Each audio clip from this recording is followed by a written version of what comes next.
Earlier this month, a local homeowner went viral after surveillance video captured him defending his home, pulling out his concealed carry weapon and firing at a pair of armed suspects. Now, until today, he has remained anonymous, but tonight he says it's time to come forward and show his face. That homeowner is Ricci, and Vince joins me now. Vince, thank you so much for being with me tonight. I want to take us back. I want you to take us back to November the 4th, the night that this happened, the moment that you felt that gun to your back. What was that like? It was surreal, honestly. I never thought it was going to happen. I really didn't. Born and raised in the Bronx, New York, and I came here for a better life. And I came here to introduce my family to a better life in sunny California. And I never would have thought that this ever was going to happen in a million years. And I literally turned around, and the first thing I thought, I feared for my family, and I feared for my daughter. Yeah, you have a 5-month-old baby who was on the other side of that door along with your wife who was home. This was at 7:30, if I'm not mistaken, on a Saturday night. Vince, why are you deciding to come forward now? Because if I don't speak up, nothing's going to happen. I don't know what's going on with the investigation. I don't think that the police department is getting the proper support from local officials. I know the district attorney has constantly dropped the ball recently. We live in a lawless society in California and Los Angeles, and especially in this state with this governor, the lack thereof.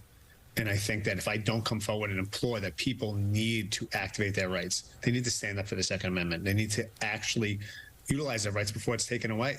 You know, what if it was my neighbor who doesn't have a firearm, or my neighbor down the block? All my neighbors band together to support me, but they support me in a way of telling me how they've also been robbed and make me feel like I'm part of this club.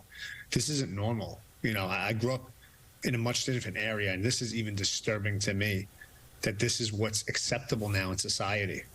What are you hearing from law enforcement, LAPD in particular, because they are investigating this? We reached out to them today. The watch commander says, quote, "We are aware of this incident," and says that there are no arrests or updates in this case.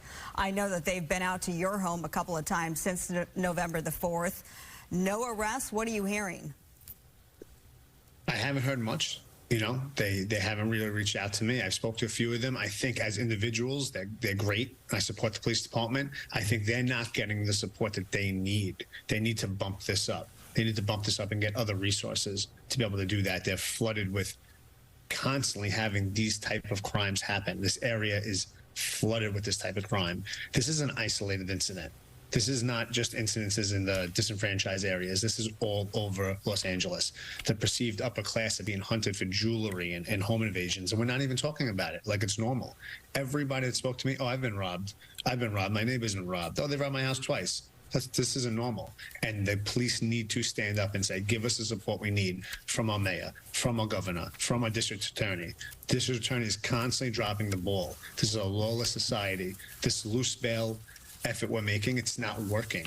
I understand the progressive agenda, but there's no progress. The city's not making any progress. We're just going backwards. It's getting worse. You know, speaking of no progress, you think that you actually know who these guys are, because this is not your first time that you've been targeted at your home on your private property. Is that right? Yeah. 3 months ago, my house was robbed. They took every piece of valuable thing we had in the home. And no arrests were made then? There was no arrest made. There was no follow-up investigation. And I implored the captain, please. I said, I'm going to get killed. You're leaving me out here to dry. Not only are they leaving me out there to dry, now they suspended my... Oh, you're starting to break up a little bit. So when did they take it away from me today? You know what, maybe we can get you back, because I want to make sure some of our viewers, you're frozen. I think we can hear you, but I want to make sure that we get this in there, and that is that some of our viewers may be thinking, you know, this guy kind of looks familiar. You know why? Because Vince Ricci was on our air last December because you were hosting a record-breaking toy drive. Here's the moment you joined us last December. You're a philanthropist within your community. You founded a nonprofit in your late mother's name to give back to the underprivileged. Will this experience dampen your giving spirit, Vince? No, there's no fear in my heart, and there's no fear that any criminal could put in my heart that will stop me from giving back.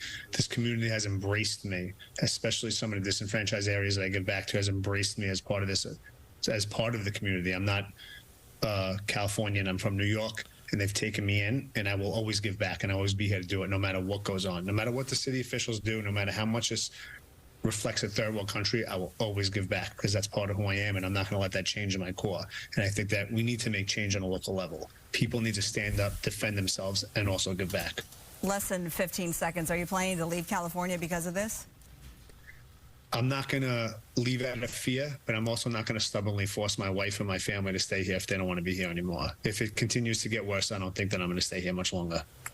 Well, I know that your wife is really having a hard time with this, so I'm sorry about that. My love to her. Vince, I appreciate you coming on our air tonight. I know this is your first local TV interview, so my gratitude to you. Stay safe, and we'll keep on LAPD to see if we can't get this resolved one way or the other.